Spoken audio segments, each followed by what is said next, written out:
wetu Wajaluo. Ai, Gaucho unalia nini? Gaucho, why are you crying bwana? Gaucho analia hii. Baba ilikuwa mbaya, umekufa kama sijakuwa MP kwa watu wameumia. Alo, Gaucho. Kumbe pia wewe ulikuwa wa kudandia koti ya baba. Pia wakaingia kwa hiyo box. Haki ya Mungu. Gaucho analia bana, board member wa Mama Lucy. Analia machozi. Nani huyo amemkosea?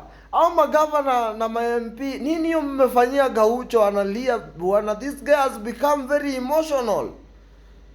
Amekuwa kama vile Kasongo walishinda ile round, ilikuwa round 1 ile wakati walishinda vile alilia guy.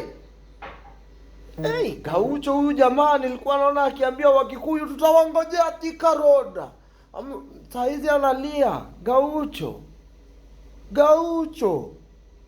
Ama ni pesa mingi mpaka unalia. Guy, Gaucho has become very emotional. Bwana Gaucho, did you have to cry? Hey, kama ako emotional hivi unajua ndo mtu aliye machozi. Alikuwa amesikia mtu amemkasirisha, angekuwa hapo angemupiga. Unasikia hata akisema ningekuwa MP. Yaani Gaucho yeye anajua ma-MP wanaweza fanya kitu yoyote hii Kenya. Hiyo kwanza ni ingine. Wetu Wajaluo. Ili mama kwe mbali na party. Wanatusi msichana wake ya kwamba hajaolewa. Enda olewe. Na wale wanafandizi vitu ni watu alishika mkono yao. Kama si Raila Odinga wangepata MPs, wengine wangekuwa hata magavanas. Na Wajaluo pia wakaingia kwa hiyo box. Mpaka familia ile daruliwa na wawezi hata fanya kitu yote.